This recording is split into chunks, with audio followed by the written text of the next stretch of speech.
Alors, quelles contributions peuvent apporter les coopératives donc à la sauvegarde de l'environnement, à la lutte contre le réchauffement climatique, à tout ce qui est bon pour l'environnement? C'est la question que l'on va aborder avec Jérôme Mousset. Bonjour. Alors, vous avez en charge donc le service agriculture et forêt au sein de l'ADEME. L'ADEME, il faut rappeler ce que c'est. Donc l'ADEME, c'est l'agence du développement et de la maîtrise de l'énergie, donc une agence publique qui travaille sur les différents enjeux environnementaux et notamment donc, les questions agricoles, forestières. Et puis à ma droite, Patrick Durand, bonjour. Bonjour. Vous êtes président de la coopérative de Boisseau qui se trouve dans le nord de Loiret, en Beauce. D'accord. Quelques chiffres clés de la coopérative, en parlant bien près du micro. Alors quelques chiffres clés, 55 000 tonnes de collecte, c'est très petit pour les coopératives céréalières, spécialisées dans des blés de force, des blés améliorants pour les produits de niche et avec une démarche développement durable. D'accord, il faut bien coller le micro. Hein. Éric Guillemot, bonjour. Bonjour. Alors, vous êtes directeur de Coop de France déshydratation. Et qu'est-ce qu'on déshydrate? Alors en France, on déshydrate beaucoup de luzerne, on déshydrate aussi un coproduit de la betterave.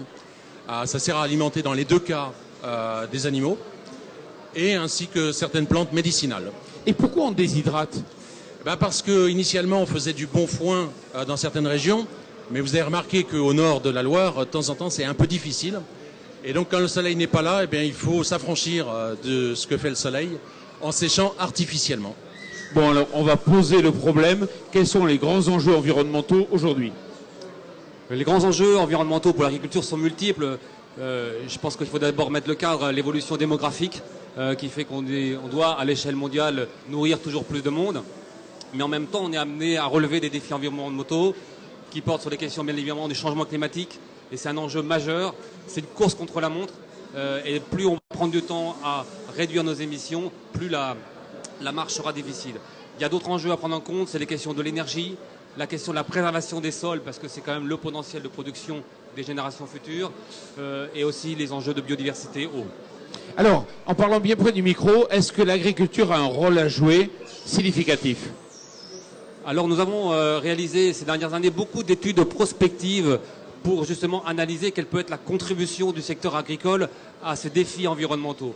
Ce qu'on sait aujourd'hui, pour la France, on ne peut pas atteindre les objectifs qui sont fixés dans la loi sans la contribution de l'agriculture. L'agriculture a un rôle majeur à jouer par rapport à ces défis-là. Il y a trois catégories, si on parle de changement climatique, d'actions. Il y a la première, c'est la réduction des émissions, c'est à peu près 20% des émissions nationales. Il y a un potentiel de réduction, on pourra l'évoquer, il faut travailler là-dessus. Il y a un deuxième enjeu, c'est la question du stockage du carbone. Vous savez que l'agriculture a cette particularité, c'est d'être capable de stocker du carbone dans le sol, dans la biomasse, et il faut le maintenir. Et puis il y a un troisième enjeu, c'est la biomasse, sa capacité donc à produire de la biomasse pour faire des énergies renouvelables, faire des matériaux, de la chimie verte. Et il faut arriver à combiner ces trois enjeux pour relever le défi. Et sans l'agriculture, c'est possible ou pas, relever ces défis? C'est impossible, on le sait, on a besoin notamment de la biomasse. Si on regarde simplement les objectifs d'énergie renouvelable, plus de 50% des objectifs en énergie renouvelable reposent sur la biomasse agricole et forestière. Donc le rôle de l'agriculture est fondamental. Alors j'ai été voir sur votre site, il y a marqué cultiver et transmettre la terre. Pourquoi? Alors cultiver et transmettre la terre, c'est les valeurs sur lesquelles sont basés le travail de l'agriculture depuis très longtemps. Même dans les beaux ruraux, on dit qu'il faut travailler en bon père de famille, donc entretenir son sol et toujours maintenir la fertilité. Aujourd'hui, la donne environnementale est de fait prise en compte par le travail des agriculteurs. Mais le travail de l'agriculture, c'est aussi de vendre des produits qui correspondent à un marché, à une demande des clients. Et le travail de l'agriculteur aujourd'hui, c'est de concilier la demande sociétale, la demande environnementale, avec la capacité de produire économiquement, de façon compétitive, des produits qui correspondent à la demande des clients. Alors vous avez mené une action en faveur de la biodiversité. Est-ce que vous pouvez nous en parler? Alors cette action, elle se fait sur plusieurs formes. Dans un premier temps, nous avons fait de la sensibilisation au niveau des agriculteurs. Cette sensibilisation continue toujours, mais on est passé aussi sous une forme de formation. On a proposé des formations à la biodiversité aux agriculteurs.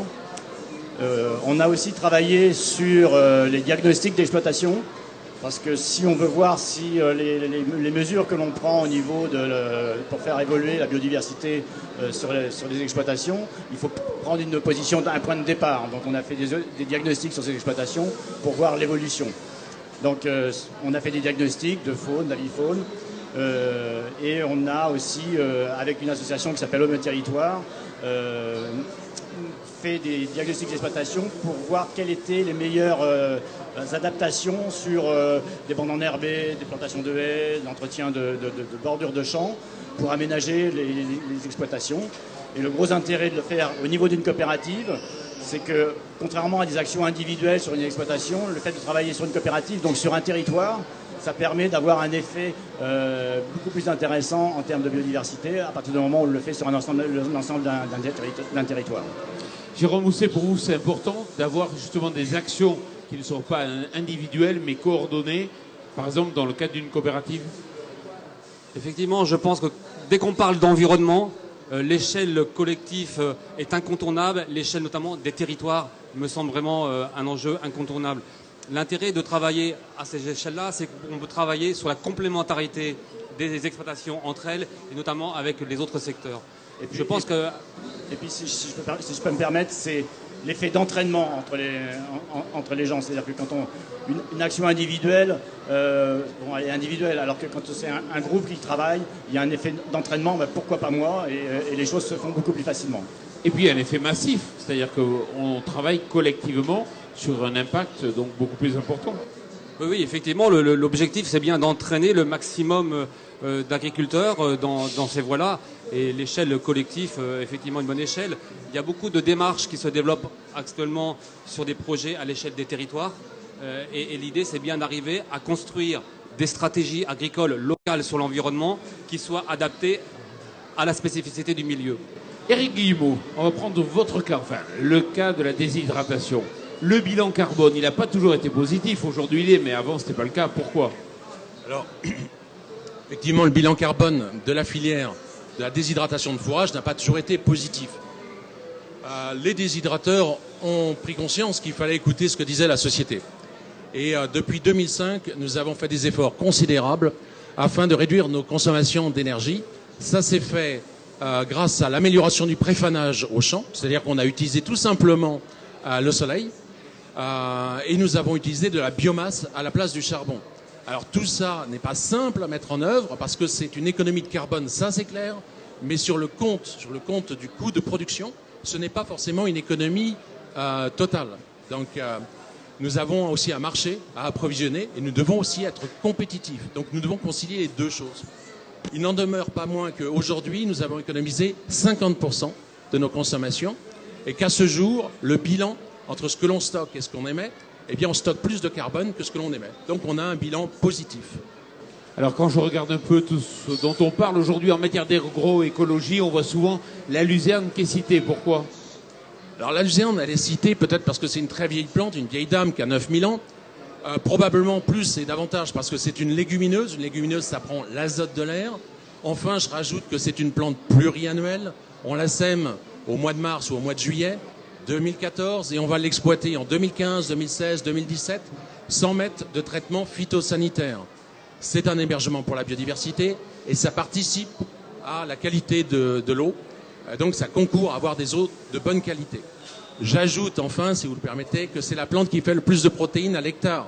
2500 kg de protéines à l'hectare, c'est un acteur majeur dans ce débat où on va manquer de protéines dans le monde pour alimenter l'ensemble des vaches laitières et autres animaux. Alors c'est une plante qu'on connaît bien dans la Marne par exemple, mais pas seulement. Mais c'est vrai que c'est un équilibre économique, même si elle a beaucoup de qualités par ailleurs, vous les avez citées, son équilibre économique n'est pas toujours évident, non? C'est totalement vrai. On a une réforme de la PAC qui est intervenue par là. Auparavant, il y avait des prix d'objectifs pour intéresser les agriculteurs à utiliser certaines productions. Bon, les choses ont changé. Depuis 2-3 ans, l'attractivité économique est revenue au niveau des producteurs. Donc c'est une bonne nouvelle. C'est d'autant plus une bonne nouvelle compte tenu de toutes les aménités environnementales et compte tenu du fait que le marché réclame ces productions. C'est très important le marché. Il faut faire un produit qui soit compatible avec les exigences du marché et compatible en termes de prix aussi. ce que nous faisons actuellement, et c'est donc une excellente nouvelle pour nous et l'ensemble de nos concitoyens. Jérôme Mousset, vous souhaitez réagir? Oui, non, effectivement, je pense que la luzerne est un bon exemple de ce qu'est l'agroécologie, d'où le principe, c'est valoriser la ressource naturelle pour remplacer donc des intrants. Et le principe de la luzerne, c'est bien de faire rentrer naturellement de l'azote dans le système plutôt que de le produire avec de l'énergie. Donc c'est vraiment le bon exemple. Et dans ce que vous dites, à mon avis, on se rejoint complètement. L'enjeu économique ne peut pas être dissocié des enjeux environnementaux. On n'arrivera à relever les défis environnementaux qu'on a devant nous qu'à partir du moment où les agriculteurs retrouvent une rentabilité économique. Ça, c'est incontournable. Je me permets d'insister aussi sur le fait que la puissance publique, les pouvoirs publics ont une responsabilité extrêmement importante pour dynamiser des filières pérennes. Nous avons besoin que les pouvoirs publics puissent flécher des programmes de recherche afin de rendre ces productions tout à fait attractives économiquement, en termes de rendement aussi. Mais effectivement, je pense qu'on peut dire aussi que dans l'environnement, il ne faut pas toujours associer ces actions-là à des coûts. Quand il y a des surcoûts, c'est le rôle de l'État d'aller compenser ces surcoûts. C'est par exemple l'exemple de la méthanisation, où il y a des aides pour arriver à faire émerger la filière, la faire décoller en France. Mais certaines actions en environnement ne coûtent pas et peuvent même générer des économies. Voilà. Il faut aussi tordre le cou que l'environnement coûte systématiquement cher, quoi. Patrick Durand, toute dernière question parce qu'on arrive à la fin de l'émission. Est-ce que c'est facile de mobiliser aujourd'hui les agriculteurs autour justement de l'environnement? Les adhérents de votre coopérative, est-ce que c'est facile de mobiliser? Alors c'est beaucoup plus facile que l'on pensait. Quand on a mis en place cette démarche sur la biodiversité, on a eu un peu peur. Honnêtement, on avait peur de la réaction de nos producteurs, de nos adhérents. Et en fait, tous les mardis, en période de conduite de culture, on réunit les agriculteurs à la coopérative, où on donne des conseils pour l'utilisation des phytosanitaires, le suivi des cultures.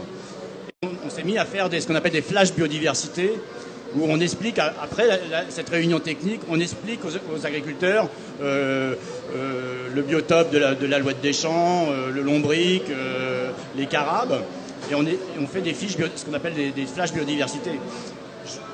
Honnêtement, les premières fois qu'on a fait ça, je pensais que les gens allaient sortir de la salle avant qu'on fasse ces flashs biodiversité. Ça n'a pas été le cas, et aujourd'hui on a même des retours de gens qui nous disent ah bah tiens, j'ai observé tel oiseau, des oiseaux rares ou des choses comme ça, et on a du retour à ce niveau-là. On a fait une opération de nichoir à rapaces par exemple, et on a un retour, les agriculteurs ont acheté des nichoirs pour mettre dans leurs champs, dans leurs bâtiments, pour la protection des rapaces. Ça veut dire que la dynamique est bien engagée aujourd'hui, qu'effectivement l'agriculture contribue et va contribuer certainement de plus en plus aux défis que vous avez présentés. Patrick Durand, merci beaucoup. Éric Guillemot, merci beaucoup. Jérôme Mousset, merci d'être venu ici pour débattre de cette question. On se retrouve dans quelques minutes pour une nouvelle émission.